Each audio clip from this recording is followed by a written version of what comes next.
United States, and Mrs. Bush.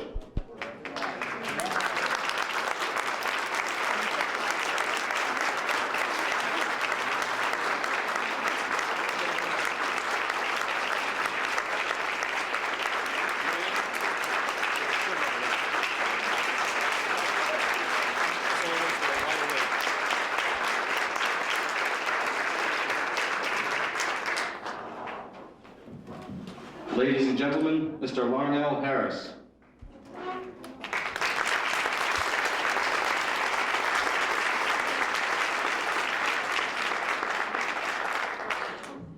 There's a mighty spirit, and it's shining out across the sky. He's calling out the weary to green pastures. Come and lie, there is a mighty spirit crossing barren land, sowing love unceasing. Fresh fruit springs from the same. Harvest time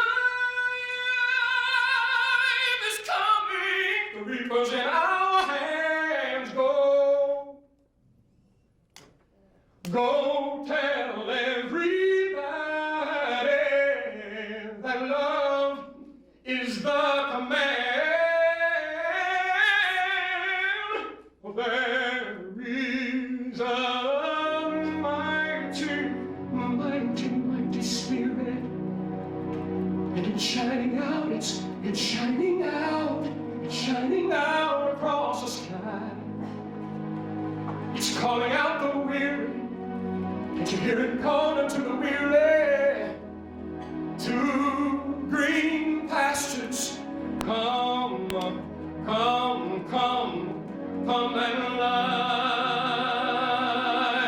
There is a mighty spirit, and it's crossing barren land, and he's sowing love unceasing, and fresh fruit springs from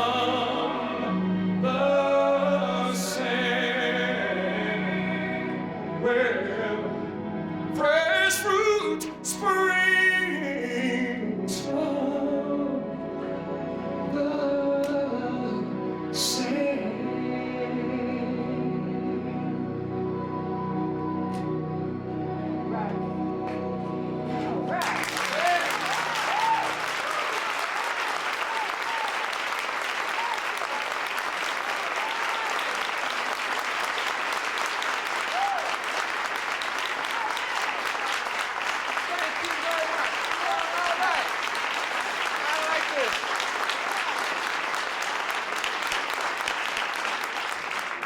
And if you keep that up, the president won't get to speak today. It's good to be here with you. Mr. President, Mrs. Bush, ladies and gentlemen, it is an honor to be here today in a room filled with points of light. And I would like to introduce several of them that are up here on the stage with me right now. These are some of the real people, some of the unsung heroes who are out there getting it done, who are in the business, very busy in the business of helping people. From Massachusetts, Rodney Daly and Robert Cromwell, representing the one... I'm sorry, excuse me. That's right. Now I'm really confused. One second here. I love cue cards. And he is from Massachusetts, and his name is Rodney Daly. And Robert Cromwell, representing the 1000th Daily Point of Light. Would you give him a hand, please? Thank you. Super. And from Harlem, New York, Karen Buchholz and Chris Burrell, representing the 999th Daily Point of Light.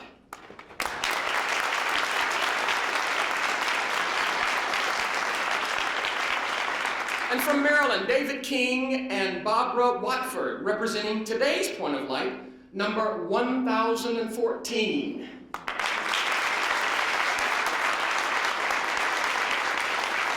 And from Maui, Michael White and Beverly Shields, representing the 648th Daily Point of Light.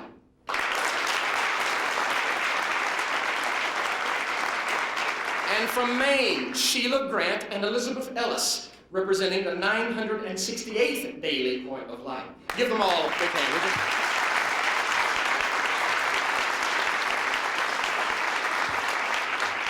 And now it's my pleasure to introduce to you Joe Thompson, the 835th Daily Point of Light from Kansas, and Jenny Richardson, the 718th Daily Point of Light from Oregon. Welcome.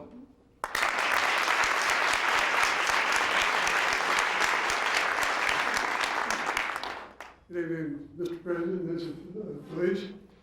It is a pleasure for me to be here, certainly. I started my volunteer work when I was a little youngster from parents and grandparents who taught us as little children to do something good for everybody every day. And the time I got into the Boy Scouts, I knew more about the do your daily good turn than most of them did at that point. But it's been a way of life for me all along. It was very surprised to me one morning to get a phone call to tell that I had changed from a flickering candle to a point of light. And it's been a pleasure to do that, although I haven't done these things for any particular recognition. But I've been teaching first aid. This is my 69th year of teaching first aid. I've been a deacon at Grace Episcopal Cathedral for 38 years. I've been driving cancer patients for 30-some years since my wife died. And things of that nature that I've been doing. But I think a lot of it is selfishness on my part because I had no children. My wife died ahead of time, and I thought I'd have time to do these things. And so I took them on, and I almost got overburdened. There were times when I felt physically tired, and I thought, well, next time the phone rings, I'm going to say, hello, hell no, and hang up, you know. But I continued to do that, and it's been my pleasure to do it because I think I have been, and my selfishness has gained as much out of it as anybody I've helped. There's an old saying about you can't keep a man in the ditch unless you stay in the ditch with him. And the same thing, I think you can't lift a person up unless you also are lifted up with him. And it goes back to the old Swahili adage that when the right hand washes the left, the right hand gets cleansed also.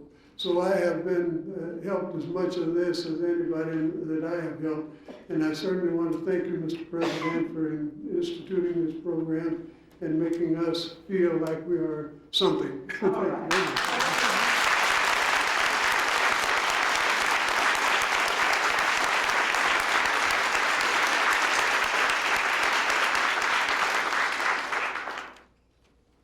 President, Mrs. Bush, and guests.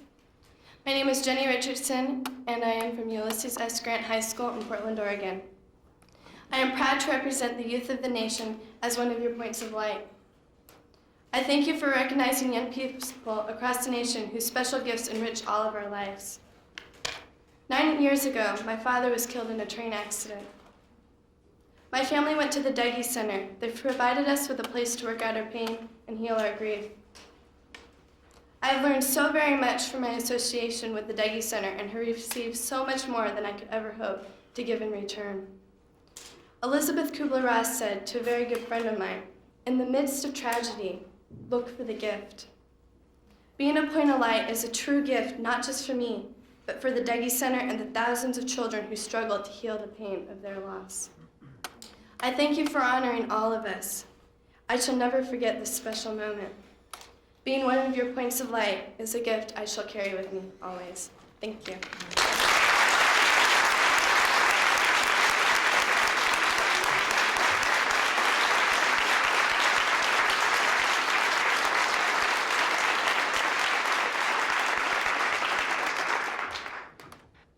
And I'm so glad that people like these folks, when people said, let's go, that they didn't say, well, you know. And now, ladies and gentlemen, would you welcome the President of the United States.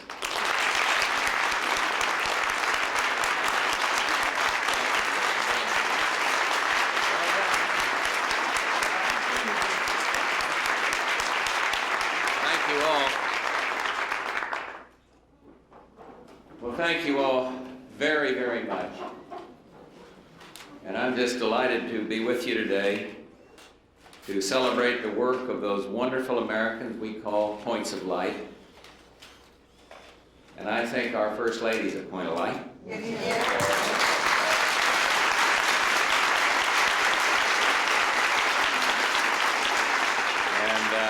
So I salute her for what she's done in literacy and helping this country understand the importance of reading.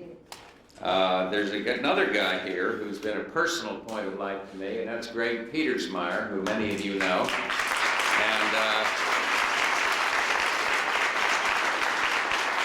in a sense, it was his dream and his dedication that made all this possible. And Joe and Jenny, your witnessing, your testimony really makes this speech superfluous. I don't need to do it, but I will anyway. But thank you. You said it all with your own lives. And I also want to thank the leaders of 3 new institutions that have been established in the last 4 years. Tom Ehrlich of the Commission on National and Community Service, Dick Monroe of the Points of Light Foundation, and Solon Cousins of the National Center for Community Risk Management and Insurance. And I also want to thank my friend Ray Chambers. What an inspiration he has been in his whole volunteerism concept. Pete McCloskey, also George Romney, who I hope is here with us today. But we're grateful. And what an honor it is to have Larnell here, Larnell Harris, for helping make this event so very special. Anybody that can get up without a pitch pipe or a band and do what he did, we got to look him over and see what makes him tick. But I'll tell you, his song said it all. His song got right to the heart. And I understand that he's just been nominated for his 7th Grammy Award. And presidents ought not to do this, but I know who I'm rooting for. So there we are.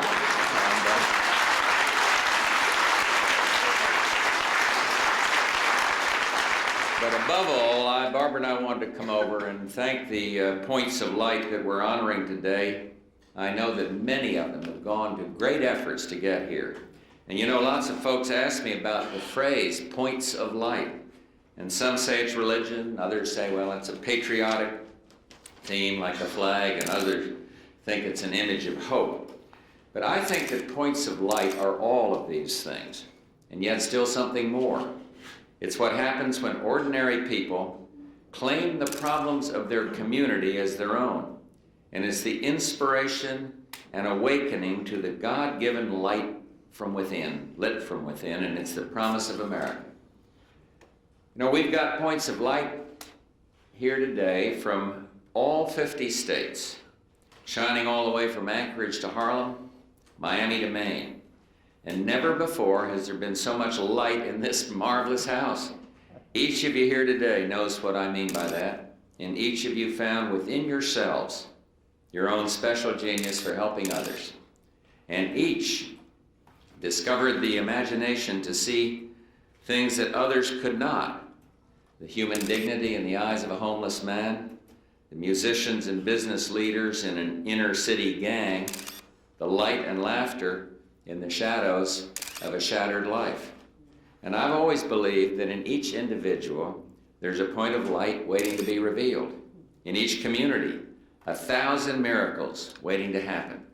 And when I assumed this great office, I pledged to do all I could to honor, encourage, and increase volunteer efforts until their light filled every dark corner of our country. And we began with a national strategy. And if you'll bear with me, I'd like to remind you of what that strategy is. First, changing attitudes so that all Americans define a successful life as one that includes serving others. And second, identifying what is already working so that those efforts can be enlarged and multiplied. And third, encouraging leaders to help others become points of light.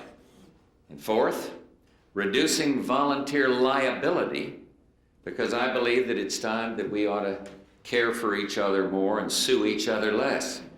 And fifth, And finally, within every community, linking people to ways that they can help. Everything I've done as president has tried to support this strategy. And that's why we've worked together to create the Points of Light Foundation, the Commission on National and Community Service, and then the National Center for Community Risk Management and Insurance. We envision national service not as a government program, not even as a White House initiative, but as a grassroots movement, a movement that makes full use of the many different ways that Americans want to help. And this strategy is significant, not because it indicates Washington's role, but because it illuminates yours. And this is something where it's easy to miss the constellation for the stars. You see, it's not just points of light that are important. It's the idea that every community in America could be filled with light. America could become like this room. You're only a fraction of the stories that we've told. And those stories are only a fraction of those that could be told. You know, look around this room and then picture what would happen throughout America if every former gang member discovered the Rodney Daly within and offered young people good alternatives to life on the streets. Imagine if every member of a club, like the Rotary Readers, filled someone's life with the wonder of reading.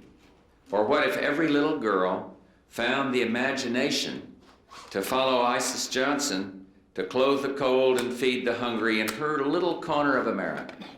Imagine what America would look like.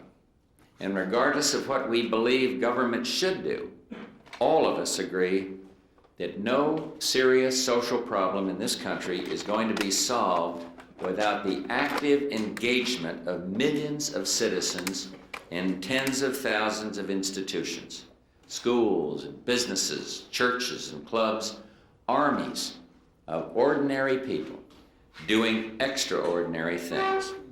Government has a critical role in helping people, and so does solid, sustainable economic growth.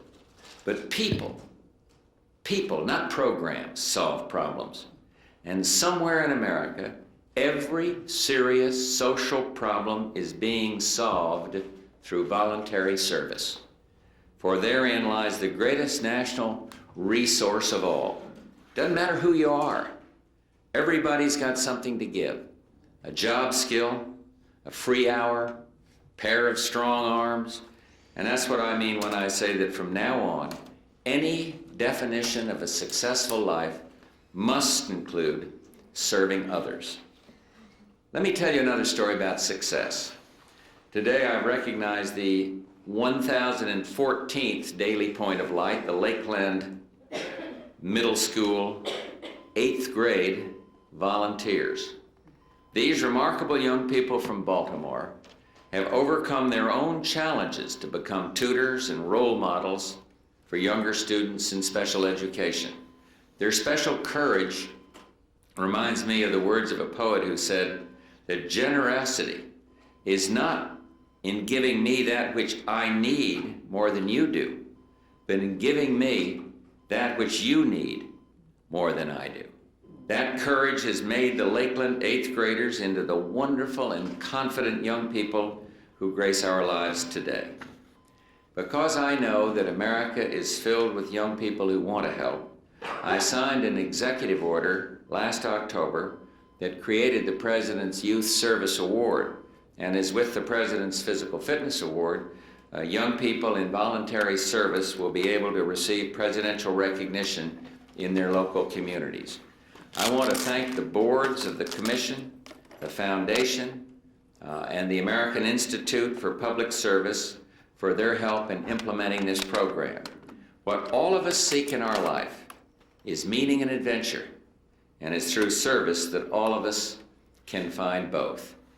Barbara and I will soon be making our way back to Texas, and I'd like to leave you with one thought. If I could leave but one legacy to this country, it would not be found in policy papers or even in treaties signed or even wars won. It would be returned to the moral compass that must guide America through the next century. and the changeless values that can and must guide change. And I'm talking about a respect for the goodness that made this country great, a rekindling of that light lit from within to reveal America as it truly is, a country with strong families, a country of millions of points of light. I want to thank the points of light in this room and everywhere across this country, those that we have recognized and the millions more that have found no recognition but are doing the Lord's work. Thank you, and God bless you all, and God bless the USA.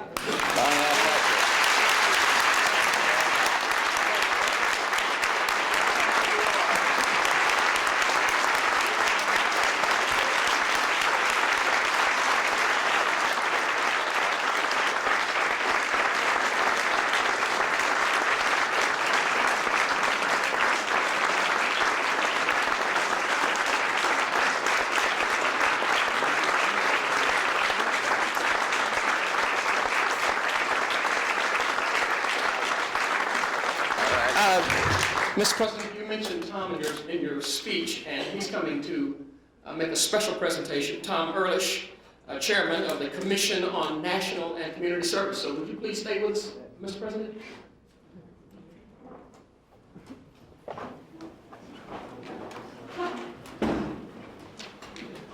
Mr. President, I speak on behalf of the 4 institutions that you mentioned that were all established during your presidency: the Commission on National and Community Service, National Center for Community Risk Management and Insurance, Points of Light Foundation, and the White House Office of National Service. Each of those institutions helps Americans serve each other. Each was created to promote a vision, your vision, of national and community service, a vision you share with millions and millions of Americans, that your leadership has encouraged throughout our country. Personally, on behalf of the 4 institutions and all those in this audience, you have our thanks, our admiration, and our applause. And with pleasure, I'd like to present you with this small token of our gratitude. Let me read it, if I may. To President George Bush, with thanks and admiration for vision and leadership in helping all Americans to serve each other, Commission on National Community Service, National Center for Community Risk Management and Insurance, Points of Light Foundation, the White House Office of National Service. These 4 institutions were all established during your presidency. Thank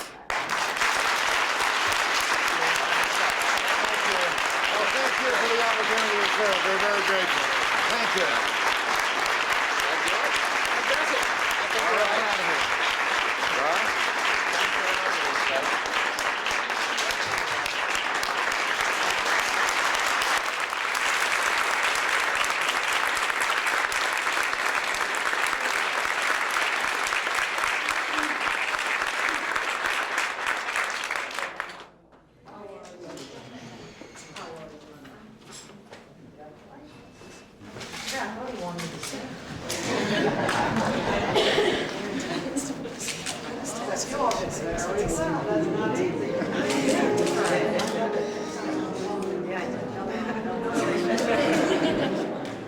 Well, thank you all very much for coming. Congratulations on all you're doing for others. Thank you.